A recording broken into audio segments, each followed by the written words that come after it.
Good afternoon, everybody. Welcome. Good afternoon, everybody. I do it again. Welcome at the Berlinale Campus 2012. Almost the last day, but we have some great sessions for you coming on, including this one, Through the Lens Clearly. Please welcome on stage Mike Goodrich and Edward Lachman.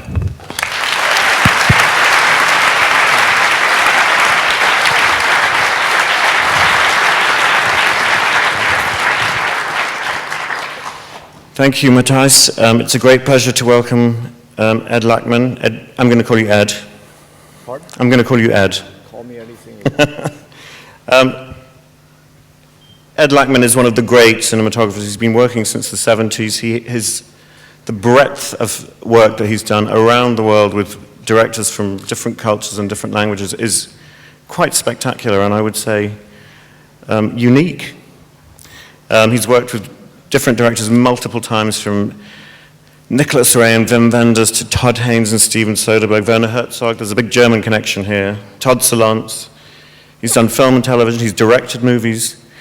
So we're going to, in just 45 minutes, have as much as we can cram in of Ed's experience and insight.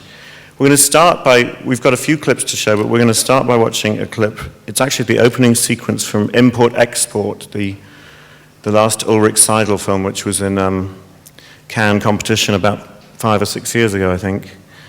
And this will set the scene for the talk. So let's just watch that clip now.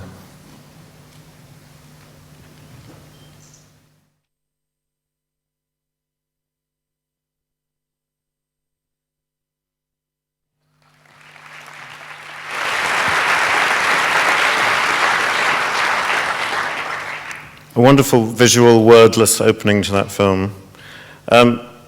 Let's just talk about that film, actually. Let's talk about your relationship with Ulrich Seidel, tremendously influential maverick Austrian director.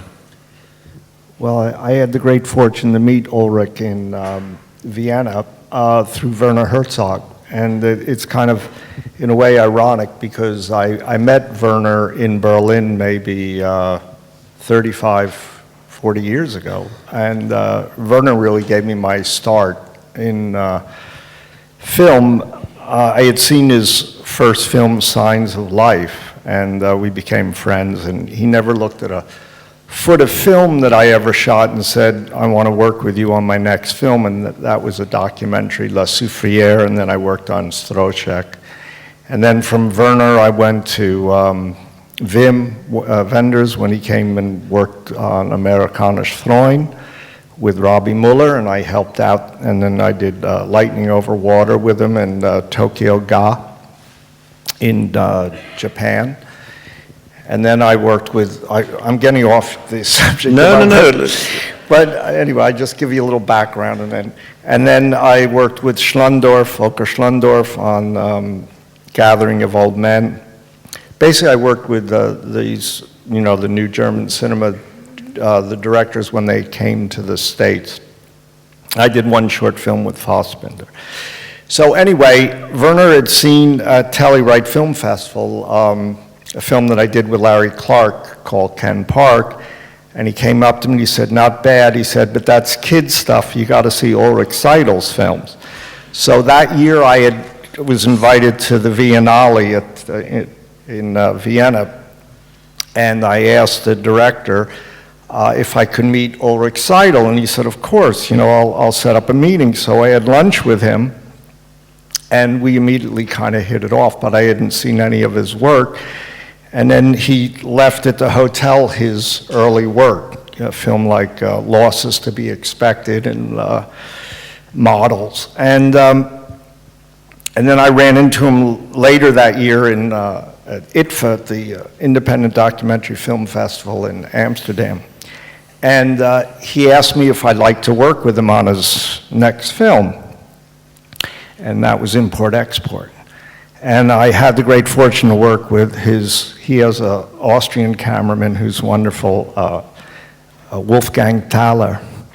And we worked together on this. And the wonderful thing about Ulrich is a style in the way he approaches filmmaking, which I find quite unique and something I felt very close to, in which he researches a subject like import-export. He has an idea where this film was really about two characters. One character that lives in Austria and is a young person who's alienated from the world he's growing up in, and so there's kind of an emotional coldness. And then there's this girl, this woman who lives in the Ukraine, who's living in a physical coldness, and how their two worlds cross but never come together. He's actually showing something about the East and the West expectations of each other. And so he researches the subject matter, then he casts the film with actors and non-actors. This girl was actually, had never really acted in a film before, and the boy was really off the street. And then when he has the actors or non-actors, the story then changes again because he tries to capture what's actually happening in time with these people in their own lives. And so there's a documentary sense to his style of filming. Not so much like the idea that you use a handheld camera to create emotional realism, which actually I find is an overused, hackney approach to filmmaking. Now, everything in commercials and whatever is, if it's handheld, this is a real moment. He does it in a more studied way, but what he's capturing is something about people's lives. And so there's no script? There's a script, but he never actually asks people to say lines. He sets up the situation for the characters, and if they ask him, well, what do you want me to do? He'd say, well, what would you do? And he actually shoots scenes over 3 or 4 times. We're in the situation, he sets up the situation, and then lets it happen. I hope he doesn't mind me telling him this. And then, and that's one of the reasons I wanted to work with him desperately, was to actually see how he got the kind of performances he did. I mean, here you don't really see, this is just, getting from A to B, but the kind of performances he gets. He sets up the situation with the actors and non-actors with the bare bones of a script. He might tell them certain ideas or thoughts, and then he lets it happen. And so there's these tableaus that he sets up that are very structured and stylized. But then when it actually happens, he uses a handheld camera in a very subtle and sedate way that isn't trying to it puts you in the scene emotionally, but it's not there to, make you feel like, oh, it's real. You're not a fan of the Paul Greengrass jittery camera? Well, I'm a little tired of it. When people do it well, like someone like Chris Doyle, when people do it well, it's effective. And when I grew up, I was really looking at a lot of Eastern European films, that came out of Poland and Czechoslovakia, and there they use the camera to follow the action in the performance in real time. There's a difference than just, spraying, the image, with the hand hold, I find it offensive. You've just finished Ulrich Seidel's latest project, which is a trilogy of films, all of which are in post-production, and all of which might be in the Cannes Film Festival this year. Yeah. That sounds like a big project. It's called Paradise, and I thought we were shooting one film, but it ended up being 3 films. And it's not saying too much about it. It deals with a family and 2 sisters, and it follows both sisters' life. So let's go back to the 60s and 70s just to establish how you got into the movies and how you developed your love for cinematography? You come from a movie theater background. Well, my father owned a movie theater, and he imported arc carbons. That's the light that's projected on the screen. Now they use xenon bulbs. And it was actually in the north of France in Alsace-Lorraine, which is on the border of Germany and I guess the Ruhr Valley. Anyway, so I was around film my whole life. My grandfather had a vaudeville theaters, and they became movie theaters, but I didn't know him. He died by the time I was born. But I went to art school, and then there was this one course in film appreciation, and I took this course, and it immediately started to make sense. I went to art school, but I never really thought about photography or cinematography. My father was an amateur photographer, but I remember as a child I kind of abhorred photography. I had this idea like it steals your soul, like Eastern thought or something, and then it immediately made sense to me because I was always interested in the found image, you know, the Dadaist and German Expressionism, and it made sense to me that you could put a story together with found images. And so I started shooting for myself and made little portrait films of people, like semi kind of documentary films. And people saw those, and then they asked me to shoot for them. So I thought, well, this will be a good way to learn how to make films on other people's mistakes. And then I became a cameraman. Then people actually paid me for it. And then this was all in the U.S.? Yeah, this was all in the U.S. And then I always tried to direct and do smaller films. But funnily enough, I've said this the other day to someone. When I shoot, I always come up with a solution to the problem. That's part of our job as a cameraman, is to problem solve. When you direct, you're never quite sure if the choice you made is the right choice. So I have to say I feel more like a cameraman than a director. You obviously started working in Europe pretty early on in your career. One of the first films you made was The Lords of Flatbush. Does anybody know that film, which was Sylvester Stallone's acting debut, I think, wasn't it? Now Yeah. there's a piece of trivia. Yeah, but then you were in Europe fairly quickly. Mm-hmm.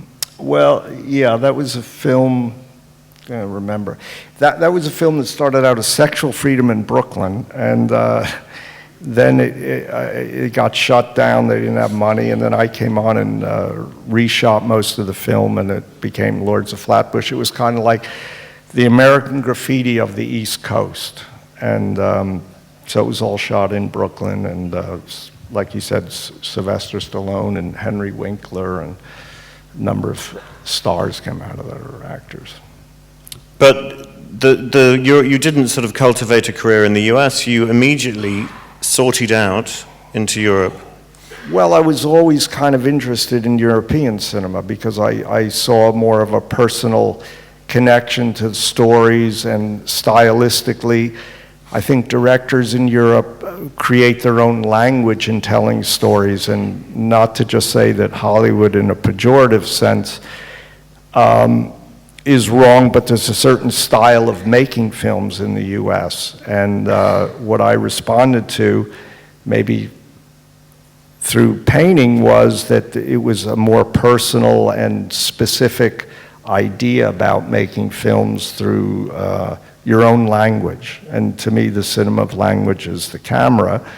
And so, you know, when you look at, well, back then when I looked at Fassbinder, it was a different style than Herzog or Wenders or Godard or, you know, Antonioni or Fellini. Everyone had their own language, and that's what I responded to, was how they told their stories through different imagery. How did you collaborate with the Herzogs and the Wenders, these very single-minded artists? And what was your contribution? How did you learn to develop your own standing up for yourself? I learned from them, but I probably, in a strange way, more importantly, I had the opportunity to work with Robbie Muller. So I learned from him, and I watched and studied his style. where Robbie would work, wide open and work with what was in front of him and worked off of low light situations and not want to recreate, the environment. He would come in here and shoot it the way it is here and just implement what was here. And then I had the fortune in the United States to work with Sven Nykvist, Ingmar Bergman's cameraman. When they brought him to the States, they were looking for someone to be his stand-in, because of the unions, they didn't let Sven be the DP unless there was an American standby. So, strangely enough, it was my good fortune that De Laurentiis' son produced this film, terrible film, King of the Gypsies, and they were looking for a DP, and Federico, his son, was about my age. We hit it off, and so he hired me, and then Sven and I would just talk about Bergman films on the set all day. And the crew didn't know Bergman. They thought he was German. They had no idea who Sven Nykvist was. And so that was a great experience to work or be around Sven on a set and watch him light. And then I had met Bertolucci in New York when he had brought The Conformists and Spider Stratagem. So when he came to the States to do La Luna, I did the New York photography on La Luna, and then I had the opportunity to work with Storaro, and then I worked with him on One from the Heart. So that was my best film school, was to work with these three incredible cameramen, totally different stylistically, but that I could understand. I had enough knowledge then that I would carry my spot meter on the set and kind of read the values of things. And I learned by watching them, actually. More than watching directors. I mean, do you think mentoring is an important thing? Work shadowing is an important thing in cinematography for young cinematographers?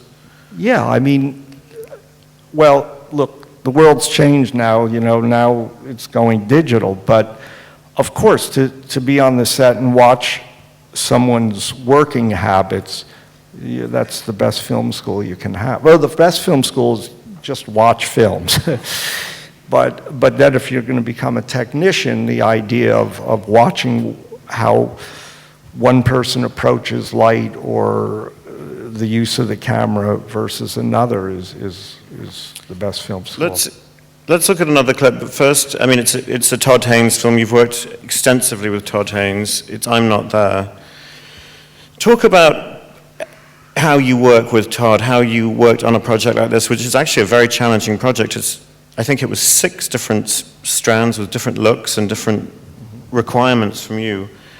When do you and Todd get together for the very first time on a movie? Very early. Todd's like going to film school. I've worked with people like Paul Schrader, and he's like going to film school. Todd is so versed in film language, and his films all reflect a certain aesthetic about film, that it's like going to film school. So he always sets up challenges visually through his stylization. And this film, I'm Not There, how do you approach a subject like Bob Dylan?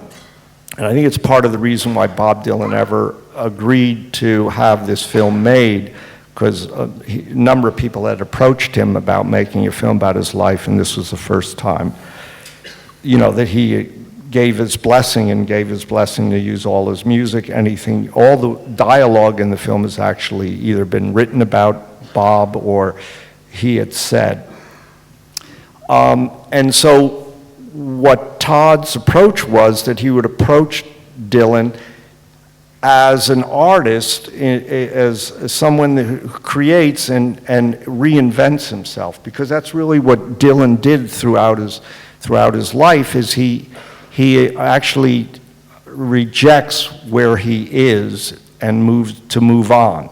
So from going from folk to electric to country to where he is now, he's always rejected what he was to move forward. So Todd's idea was, why not reference Dylan not as one character, but as many facets of Dylan's character? Because Dylan was always reinventing himself, as an artist does in a sense, to move on creatively.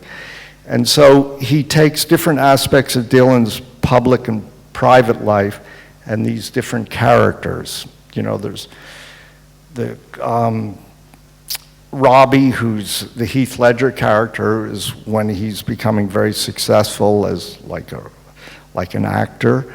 And then there's when he finds God and becomes a born again. You know, he's this religious leader or preacher. And then Jude, which Cate Blanchett plays. The reason he used a woman to play Dylan at the time, because he wanted to, like, in his idea, shock people that a woman could play Bob Dylan the way Dylan shocked people when he went electric. So he had, and then his other thing was stylistically to reference Dylan through the 60s and 70s, because the way he influenced culture, but also the way culture influenced him and pop culture. And so he references American and European cinema.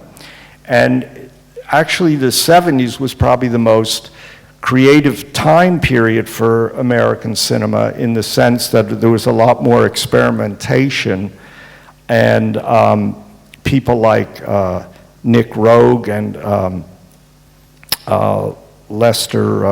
Richard Lester made this film called Petula that was quite experimental. There was a lot more experimental filmmaking in America in that time than there is even now. And so he wanted to capture that kind of experimentation in filmmaking. And then there was also in the 70s kind of what we call the revisionist Western, the anti-hero Western. And there were films like McCabe and Mrs. Miller, Butch Cassidy and the Sundance Kid, and Pat Garrett and Billy the Kid, in which Dylan starred. Dylan had a part in.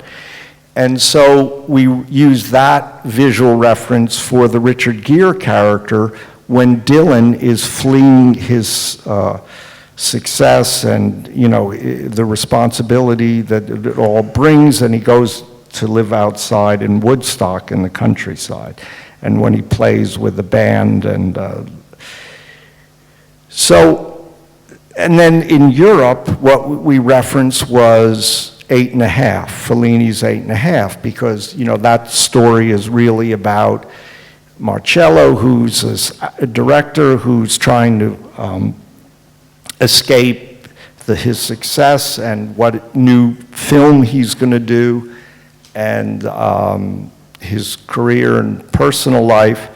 And so I thought that was really, well, it was, for me, it was the film I most wanted to shoot, actually, because we had done Far From Heaven, and Todd said to me, look, you know, we did a wonderful job together, but I don't always shoot with the same cameraman. Like Godard said once to me, I want to use cameraman like an actor, so why would I use one cameraman? I'll use multiple cameramen. I was going to do a project with Godard that he was going to use 3 cameramen. And then he told us all too expensive, and he didn't use any of us. But that was Godard. But anyway, so Todd told me the same thing in a way, that if we don't work together, don't feel bad. Well, in the end, we did work together because I really wanted to do this film with him, because this was kind of when I was growing up, and this is when I was going to art school. And at the time, I thought, this is an impossibility how you ever put words to Dylan's music, because Dylan's music create the images in themselves. And that's why I think Todd did something very interesting by referencing cinema in the 60s and 70s and not doing kind of the documentary Don't Look Back look, which was a documentary about Bob Dylan that was influential back then.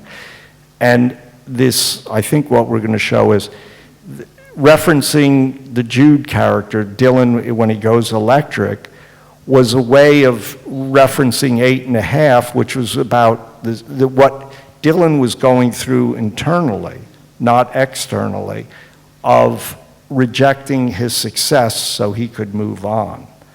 And that maybe brings up one little point. In photography, like in cinema, in literature, you can enter the interior world of your character very easily. You just tell how people think. But it's much more difficult, or it takes sentences or pages to explain where you are. In cinema, it's just the opposite. In one shot, you can show place, where you are, but it's much harder to enter the interior world of your character. And so for me, and especially a film like I'm Not There, it was how you enter the interior world of the character. And to me, that's what I'm always trying to do with a director through images, is enter the interior world of the characters. Well, let's look at the clip and talk about it more, how you achieved that afterwards.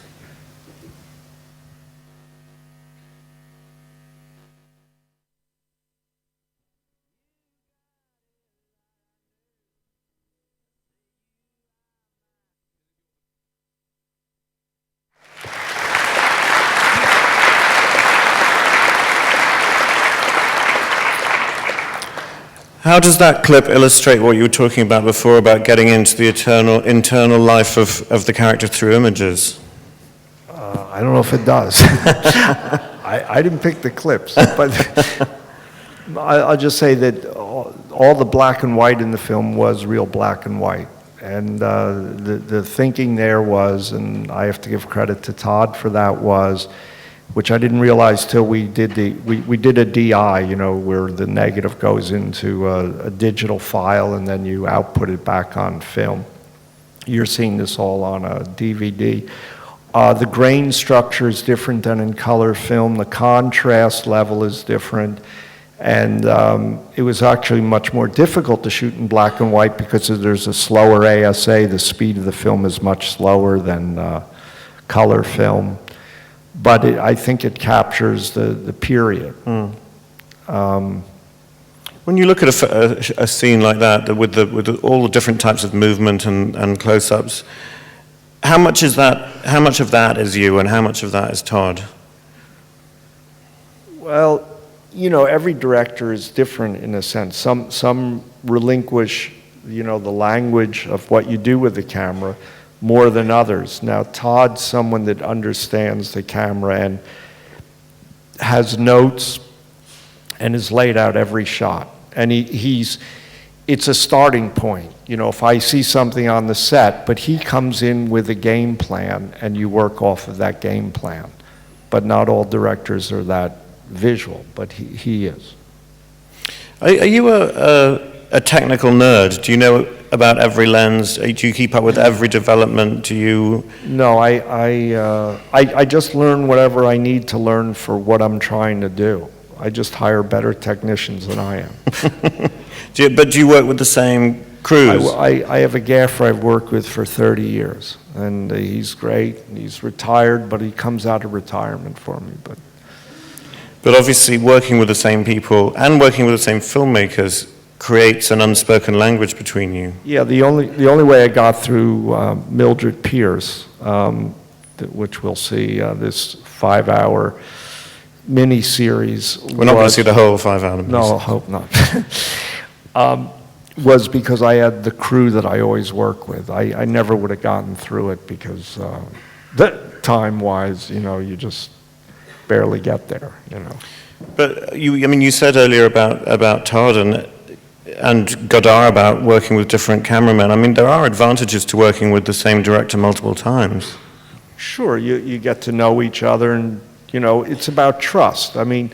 As much as the director has to trust you, you also have to trust the director.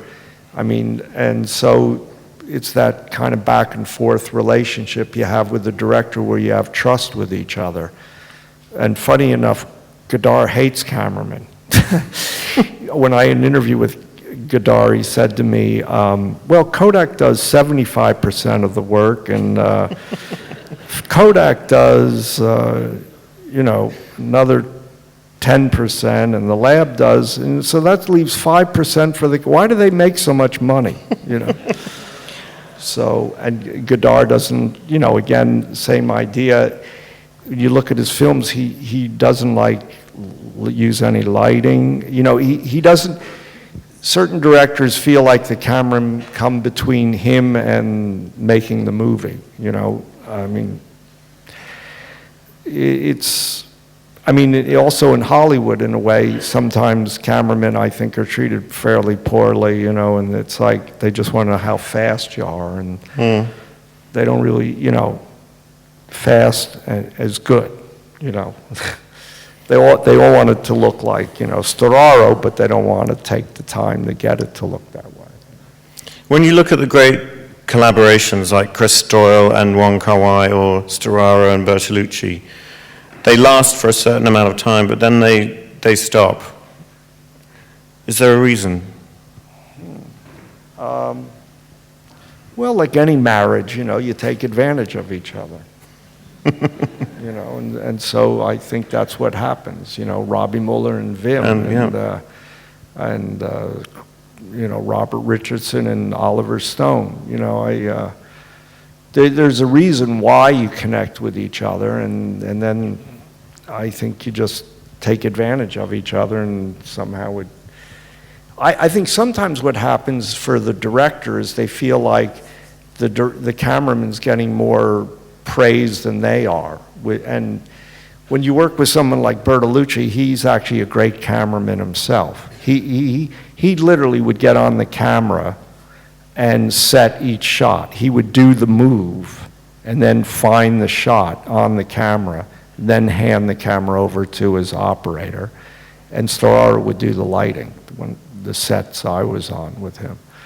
But, and Wim has a great eye for images. And so really, I think that relationship is when the cameraman's able to implement the vision of the director. And do you think a cameraman is fundamentally, obviously, in service to the director or to the story, or to both? Both, you know. I think you do your best work when you have a strong director that's visual, because he'll fight for the same thing you are, against the production, against time, because it's important to him how that imagery is used. So, I mean, I've tried to shoot films around the director, and you're always just partly successful, because even when you get it on film, if they don't understand it in the editing room, they can destroy it, you know? And so the visual sense has to be in the inception, the actual execution, and then in the editing room, because the editing room is also another place where your images are represented, and there's a rhythm. I think images have a visual rhythm, and also the way you tell the story has a visual rhythm, and so it's important that the director, you know, has this overall view of what that rhythm is, and it's something you can discover. And it's true, when you start to shoot a film, you're not totally sure exactly how it's going to be. There's an evolution to doing that, but you got to go in with a game plan and let it speak back to you, you know. So there's a certain degree of spontaneity to everything you do as well. Yeah, I always say that even in narrative form, it still documents. There's never a performance that's ever the same, a dolly move that's ever the same, the light is ever the same. You're still documenting a certain time and space. And so for me, it's about being responsive to the moment. I always love that about photography or cinematography, is that you're responding to the moment within even the structure of a narrative form. But to me, all films are really documentations of that experience. Let's look at Far From Heaven, which was probably more contrived from the start, because this was a specific homage, wasn't it, to Douglas Sirk and the Technicolor richness of his work in the 50s. How did you and Todd sort of conceive the look of this film? I mean, of course, it's gorgeous, and it's one of your most celebrated pieces. Well, we were referencing Douglas Sirk for the reason of what melodrama, how it was used. The interesting part is, Douglas Sirk came out of Brechtian Theater in Berlin on the East Side, and Another German connection, though. yeah, and he was actually Danish. Well, you probably all know that. He was from Denmark, and he worked here, and then he left Germany late and came to the States, and actually had a hard time working in the States. By that time, Fritz Lang and von Stroheim and everybody was already there. And he actually said that the happiest time he had in his life was he had a chicken farm outside of LA. But he got a chance to write scripts and they called weepies. They were like soap operas.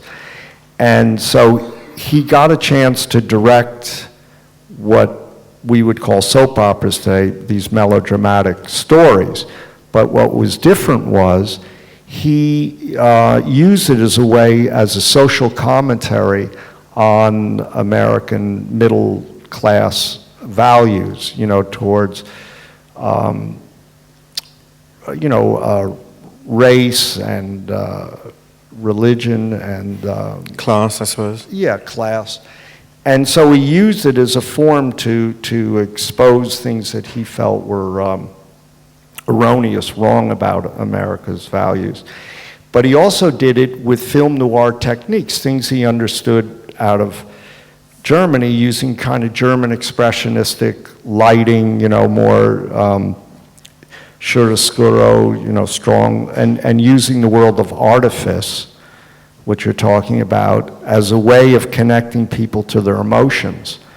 And it's been interesting. I've read studies where people can look at a documentary and know they're being manipulated by this so-called, what I said, the handhold world of association. But when an audience goes in to see a work of art, or let's say melodrama, which they know is artificial, it somehow allows you to enter your own emotions because you're being manipulated maybe. And so Sirk used this device, and so it's kind of a heightened gesture of color and light. And so I was asked to how I could make the world in this Technicolor world.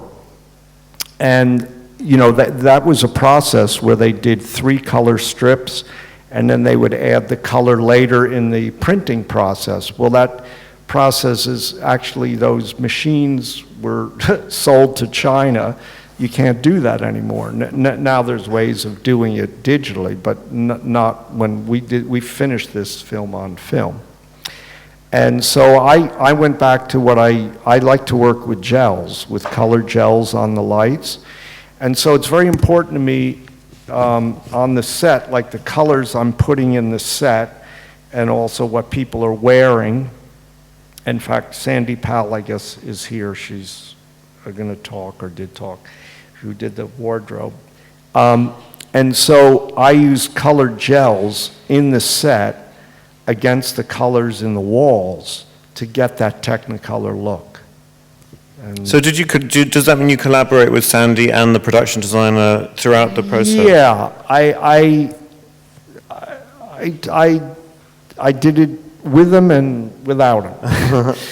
I mean, Todd would come with his gel book, and I had my gel book, and I already had an idea what I wanted to do with colors that were advancing and receding, warm and cool colors. And I didn't want to get in a whole discussion of how to do that with them, because sometimes if you over-discuss things, then they tell you they want it a different way. So I just tried to show them the way I thought it could work, and it worked out. So Let's look at the clip.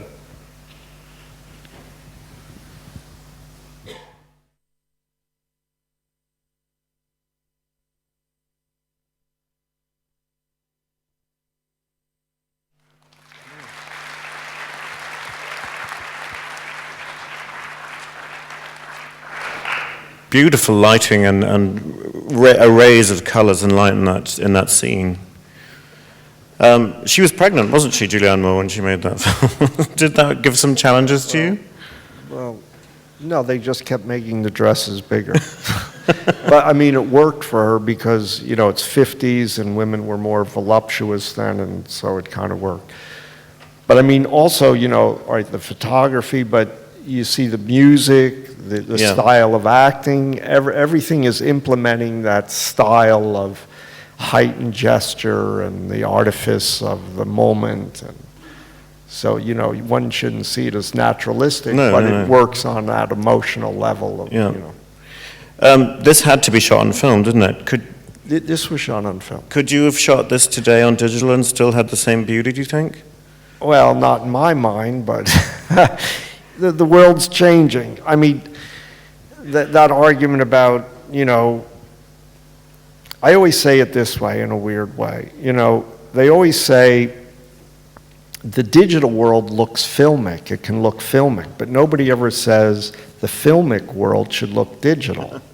Well, maybe Michael Mann does, but you know, I'm not so crazy about his work. But anyway, I think the difference, and I've thought about this a lot, is, and I've tried to talk to people about the digital imagery, and now with this new camera from Aeroflex, the Alexis, everybody has, you know, greatly embraced the digital world, and it seems like the demise of film. But what I will say is the color spectrum is totally different in the digital world than film. I would have a harder time to create these kind of colors in the digital world as I was in film. And also, the grain structure, there isn't grain in the digital world. And it's on a chip, one chip. And the problem is, for me, is shadow, highlights, and the color spectrum is on this one plane. And in film, there's these three layers. They're RGB, red, green, blue. And in these three layers, to me, it's like an etching. The light is actually going through these layers, and depending on, not to get technical, but depending on the amount of exposure, it activates the grain, the silver haloids. And the larger grain is for the speed of the film, and the tighter grain is for the highlights, for when you have more exposure. And the movement of the grain is movement when we're looking at a film. There's something alive about it. And digitally, you lose that movement. You lose that texture. For me, there's still more depth in a photographic image than there is in a digital image. And, you know, that's my eye. And, you know, I grew up on film, so my preference is film. Now, let's say for documentary or certain kinds of films, the digital world is wonderful. But for me, the marriage of film and digital, like completing, you know, shooting on film and then digitally doing a DI, doing the post work, seems to me the best of both worlds. But that's unfortunately slowly going away. Have you shot a film on a digital camera? I've done two films. I did Prairie Home Companion, which was very controlled lighting on a stage with Robert Altman, and I was happy with the results, but I spent a lot more time in the post to get the results I was looking for than I would have had on film. And also this idea that the digital world is less expensive than film, I think, is erroneous. I mean, it's what happens is you end up shooting more on the set because it's cheap, and so then you pay more for the transfer. You have to have a DI technician, a technician that runs the digital equipment, and I just find it's not. I've seen cost reports. It's not cheaper. I mean, the equipment is actually more expensive than the film equipment. And then the other film I did was Life During Wartime. in which I came on, and so that's what the way they were going to go. And again, it looks all right, but I would have been happier with film. Let's look at a clip from Life During Wartime. Nice little seg there, which is a Todd Solondz film, probably one of his best.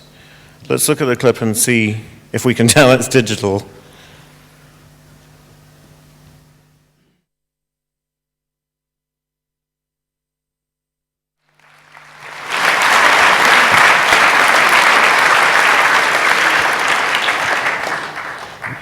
There's obviously a sort of dreamlike quality to that entire sequence. Looks all right. Yeah. Well, I see a lot of artifact. I mean, we're looking at a DVD, but Yeah. it was a lot of work to get it there. You know, that was actually with the red, so, and that was like an early red. There were a lot. I mean, for a cameraman, I can tell you problems working digitally. One, I hate looking through a viewfinder and seeing a TV image. I'm not looking through, now the Alexa, they have an optical viewfinder, it's called, that you actually look through and see what you're looking at. So that to me is a disadvantage, to look at something to evaluate light and what you're photographing through a digital representation of that. And like I say, color responds differently to it, and exposure. They're much more limited in the exposure range. Now they say with the new Alexis, it has 14 stop exposure latitude from highlights to shadow. But I talk to colors and they say that's not exactly true. I don't know, so I can't say. But I know, you see, when I go and shoot with a piece of film, I know what I can expect back from it. And the digital world, I'm working a little blind. You know, when you have a technician on the set, he's telling you what you can do and not do. So I don't like that. Do you operate your own camera all the time? I try to operate. I have bad legs. I can't hand hold anymore. But yeah, I like to operate because the immediacy of the image, and there's interplay between the performance and the operating. And like I said, there's a rhythm in how you shoot and how you make a move, and so I like to be part of that. And just on that point, the actors. Obviously, you've worked with a million great actors. What's that special relationship between a cinematographer and the cast? Well, I think the actor, and it's true, I mean, I think that's why Steven Soderbergh wants to operate his own camera, and you're the first audience, so there's that relationship with you and the actor, because in a way, you're seeing the performance, the most direct. And so there's a relationship between the operator and the actor, and sometimes I'll even say there's a technical problem, a focus problem, if I think the actor wants another take. There's generally a trust. It's a great place to be, because there's generally a trust between the actors and the cameraman, because they rely on you if it's good or not. And do you understand what that kind of star quality is when you're operating as well? When you're shooting Madonna and Desperately Seeking Susan, or Julia Roberts and Erin Brockovich, or two of my most unfavorite people. Or like Charlotte Rampling in Life During Wartime. All right, yeah, that's better. I got one. No, I mean, it's really interesting. Sometimes when you're seeing something through the camera and you think it's so small that it doesn't read, those are the performances that are the strongest. When you think they're not doing anything, that's because acting for the camera, it has to be internal. They have to show something what they're thinking and feeling from the interior, and if you try to externalize that, I think it's always too much. You know, if it's too physical, you know, that's more on a directing level. I'm talking as a cameraman. Another couple of great actors we're about to watch, Kate Winslet and Guy Pearce, the miniseries. You talked about some of the challenges of that. More challenges on Mildred Pierce because it's set in Southern California in the 30s, and you shot it on the east coast of the US, which presumably has an entirely different light. So talk and it about was shot that. in Super 16. Wow, okay. And it was 5 hours, so it must have been a marathon shoot.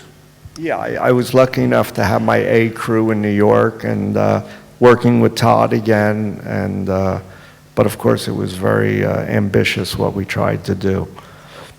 Because we tried to shoot it like a film, not just coverage for television, and so you know, there were long extended takes. But with really good actors, you can do that because you're not wasting a lot of time to get a performance. So many of the takes are 1 or 2 takes and then you move on, else you never could get through your day. Let's look at the clip.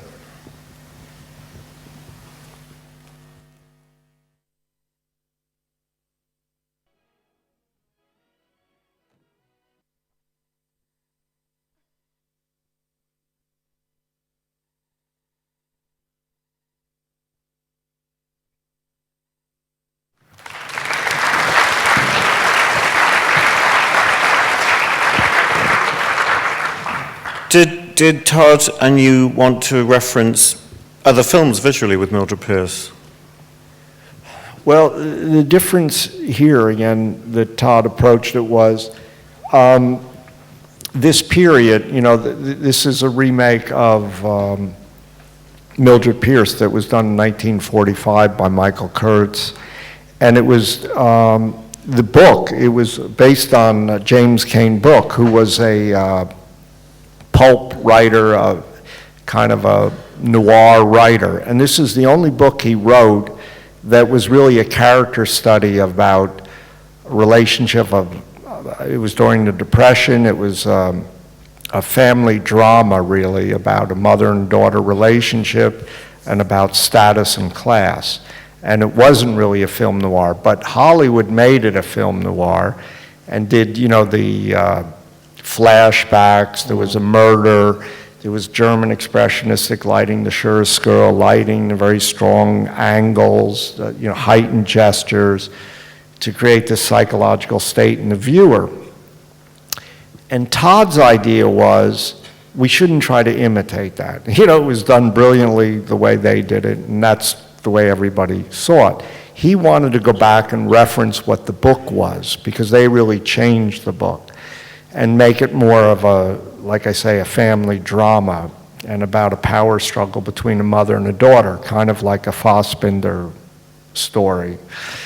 And, well, Fassbinder story, I mean, you know, you always have these characters about the weak become strong and the strong become weak. And actually Fassbinder was a great advocate and lover of film noir, but more melodrama, and not to diverge. So his idea was to go back to the 70s, and the 70s made films about the 30s, like Chinatown, like Day of the Locusts, and they used different technique. They used a more naturalistic approach because those cameramen came out of commercials like Conrad Hall and Vilmo Zsigmond and actually The Godfather. Gordon Willis. Yeah, Gordon Willis, because he did a film like Clute. So his idea was to shoot it more naturalistically. And so then what I'm doing is I'm lighting everything from windows. I'm not trying to do studio lighting in where you feel the lighting is in the set, let's say more like Far From Heaven. It was a different problem. Far From Heaven, I was on real locations and I tried to make them look artificial. In Mildred Pierce, a lot of times I was on sets and I was trying to make them look naturalistic. And so like here, that's a real estate, the Woolworths estate in Long Island, but after they go up the stairs, that's really on a set. So again, because of the time restraint, we came up with this idea, the gaffer and I, we would light the set, and wherever the actors ended up, that's where it would be. I mean, unfortunately, it looks like they pick clips today that people sit and they talk to each other, but I could have shown you other clips that would have demonstrated, the lighting the environment better. But basically, the approach we used to get through the day was to light the space and let the actors move in the space. And then when you go in the close-ups, a lot of times you relight for the close-ups. We didn't do that. We let the light be whatever it was. And that, I think, captured a certain kind of naturalism, even though it's a little expressionistic, it's still more natural than using studio lighting, that would have been more of a technique of, let's say, Far From Heaven. And that Southern California brightness that you had to recreate. Yeah, I tried to capture that, and I also tried to, we looked at two visual references for the film. There was photographers in the 30s during the Depression. It was called the Farm Security Administration, which the government sent out photographers to document America during the Depression. It was to give work to the artists, but it was also to document a certain time. And those, actually, strangely enough, one of the photographers, John Vachon, was actually the father of Christian Vachon, our producer, documented Los Angeles, and it was early color photography, and it didn't have the full color spectrum, so I tried to recreate a color spectrum that wasn't what we would see today. So I used a lot of yellows and greens and magentas in which those film stocks seem to lend themselves to, and not a fuller spectrum of color. And then the other, we found a photographer, a still photographer called Saul Leiter. He was a contemporary of Robert Frank. He lived in New York. I think he's still alive, actually. And he was a painter, but his subject matter, even though he was a social realistic photographer, a street photographer, he was more interested in the surface and the textures. And he photographed things more like an abstraction than for his content, rather than photographing, social documentary stories about people. And so, again, you don't really see it in this footage, but there's a lot of images in the film that are kind of abstract. And it could be seen as Mildred's being observed by her daughter. So there's always about point of view in the film about who's watching Mildred. Is it her daughter, or is the world becoming fragmented? As her emotional state is breaking apart, we're seeing her fragmented visually. And maybe that's another aspect about cinematography or storytelling is, to me, the most important thing is about point of view, like who are you telling the story through? And maybe that's something else that I respond to in European cinema. You don't have all the time and money to shoot everything in 8 different ways, because I think sometimes in Hollywood the producers think they'll make the film in the editing room. But by doing that, they lose a point of view. And in Europe, when you don't have as much time and money, you shoot your camera as more of an instrument of a point of view of who you're telling the story through. And I always think that's a stronger way to tell a story. And maybe the digital camera, because it gives you so much, you can shoot as much as you like. Yeah, maybe. There's a problem for that. Maybe. Let's have some questions for Ed. I answered them all. No, I'm sure there are some more. There's one over here. I just wondered with import-export, it looks like you were filming in pretty extreme circumstances, not just the weather. I just wondered what challenges that presented and how you dealt with them. Well, Ulrich only shoots with 2 lenses in Super 16 and 16 millimeter. He only wants to shoot in 16. which is good because then you have more depth of focus than you would in 35. But you shoot wide open mostly. On most of the interiors for Ulrich, you're always shooting at 1:3. So that's a challenge for the focus puller. Because he doesn't want any lights. So he lets me put a bigger light bulb in or a fluorescent light, but he doesn't want anything to interfere between the performance and the filmmaking, you know, and so he tries to restrict the amount of technical apparatus and the people, a very small crew when you work with Ulrich, you know, maybe 4 or 5 people. Follow that up. What about the exteriors? I mean, I was thinking particularly the estate, the housing project estate, that it's quite extraordinary scenes that felt as though it could be quite tense actually to be in, and also the meeting I think with Paul as a character where he gets in the subway, those kinds of real. Yeah. Well, he steals shots. I mean, you know, we're used to getting permits. Well, you never get a permit with Ulrich.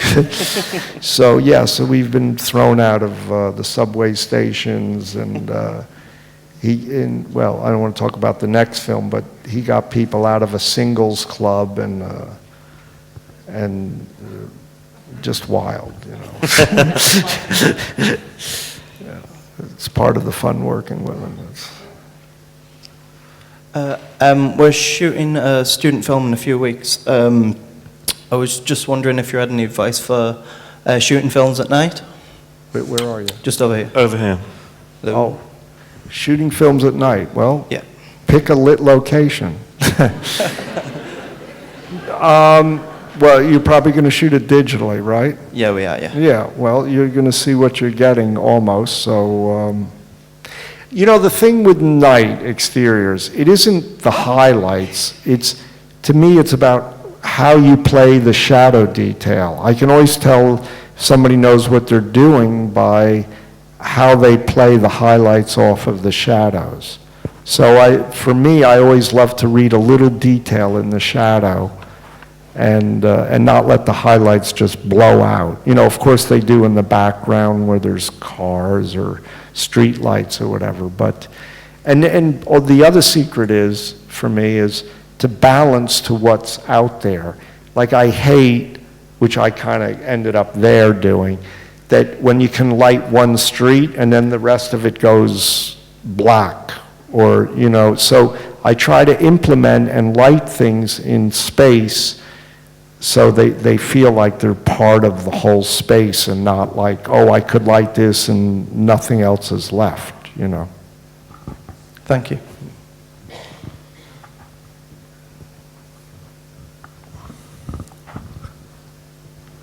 You talked about having time to do certain things and sometimes not having time to do everything you want. I'm curious about when you approach a script, a new project, do you have a conversation with the producers and directors about, you know, saving time to approach certain scenes in a certain way? Yeah, a lot of times, I don't know if I should tell you all these secrets, but a lot of times they write scenes for night that you know you don't have enough time for night. So I try to maybe sometimes push those scenes into dusk, because I think sometimes it's more visually interesting because you see more. So I try to tailor the script for what you can do time-wise. So yeah, I will make suggestions like, oh, could we shoot that scene at dusk rather than at night? Or if we shoot it at night, can we shoot in a location that's more forgiving, you know?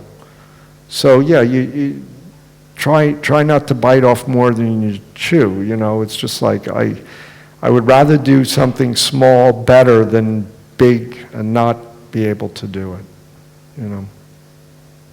Yeah, just try to be realistic to what you have as a budget. And Is there a question up there anywhere? Because we can't see you from here, really.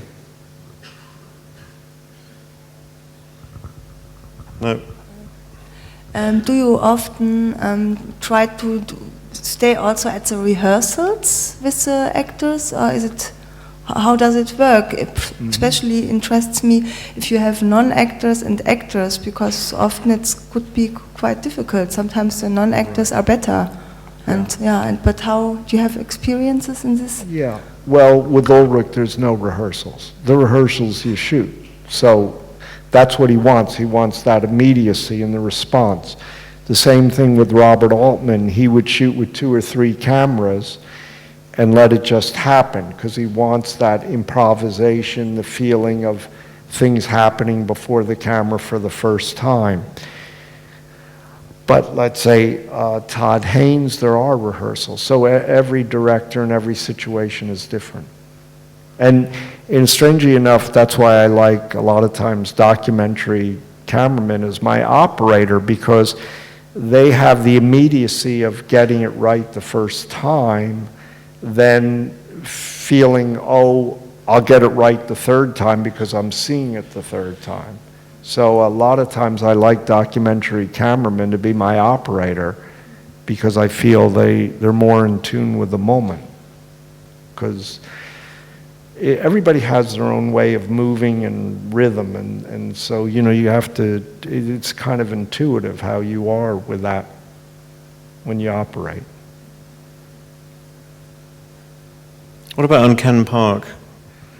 Did you shoot Ken Park as well as co-director? Yeah, I shot that. That was the one time I got to direct and shoot, and so I directed through the camera. I mean, Larry worked with the kids, and that was, you know, liberating for me, because I worked more like Eastern European filmmaking, where I do a 2-shot and then knew where the scene fell apart, and then I could cut into a close-up. And most times, you know, directors want you to repeat the whole scene again, but I already knew I could cut in the camera. And that's the way people like Paul Schrader works. When he's there, he watches and he knows, I only need this part. And then he shoots from there on. And to me, the kind of performances I wanted, that worked that way. Where, again, there was a script, there was dialogue, but there were kids, but I wanted them to, like, take it from there and be in the moment with the performance, so I could respond with the camera. And I was saying, you know, about handhold, you can do that with a zoom lens on sticks, on a tripod, if you're responsive and sensitive to what's happening. You don't have to do that handhold. Question down here. Yes, when you shoot in dusk or dawn, doesn't the light conditions change very quickly? Yeah, you don't want to shoot too many shots. Or you shoot over a couple different days. But of course, yeah, that's the other problem, that, you know, there's only so many shots you really can get at dusk. So, I mean, one trick is shoot the wide shots when the light is just there, and when you shoot the close-ups, you can cheat them a little more. And it's the same way when you're outside and there's sun and clouds. Get the wide shot, you know, for what you want, the clouds or the sun, and then when you go into the close-ups, you can cheat those a little. So yeah, that is the problem at dusk, of like how much of a time frame do you have to shoot with the light looking consistent?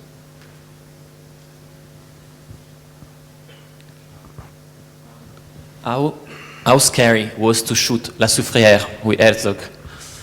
Well, I was very young, and Werner called me. This is a documentary I did with Werner Herzog in Guadeloupe called La Soufrière, and it was about a volcano that was going to erupt, and there was, as Werner said, there was this group of people that resisted God, and we went there to make this documentary about whoever we would find that was living on this volcano, living on this mountainside. So Werner called me, it was like, I don't know, 5 in the morning, I was in New York, and he said, I want to make a film about this volcano, it's going to have an eruption of an atomic bomb, and you know, blah, blah, blah. will you go there with me? And I said, sure. And I said, what film stock? And he told me it was, you know, we were shooting reversal back then, and positive film, 16 millimeter. And I got there, and then there was no Werner Herzog, you know. So, oh my God, here I go all the way to this island, Guadeloupe, for this German, and I'm going to end up in, you know, in a volcano. But he arrived with his German cameraman, I wouldn't say it right, Jorik Schmidt van Reinwein. Close.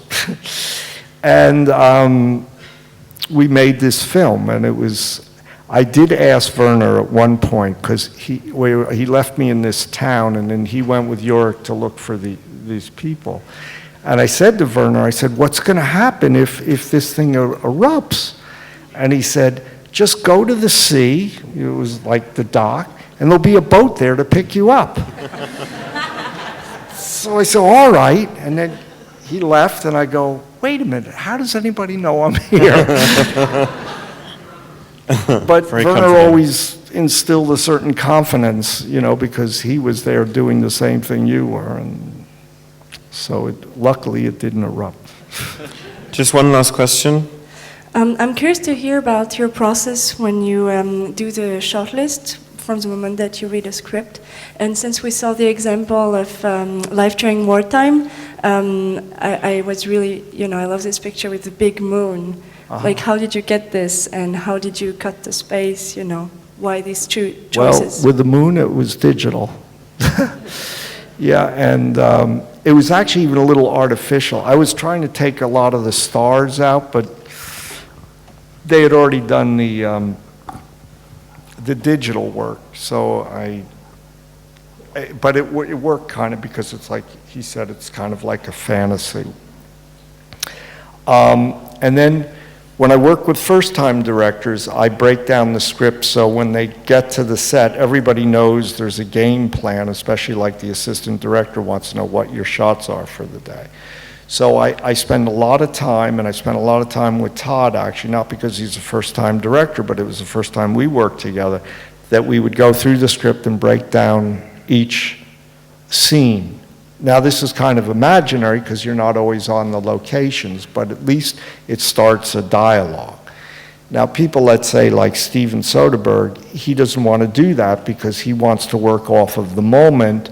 Certain directors that are so well versed in what their language is, they'll do it on the set, and they want to respond to what's on the set. And other directors, I find that I give them more confidence if I do a breakdown with a script, and then we're there, and then if things change, that's fine, but at least there's a blueprint and a place to go, or at least makes the production feel like those are the shots we're going to get today, and it gets the production off our backs. Ed, thank you very, very much for your wonderful time. Thank you.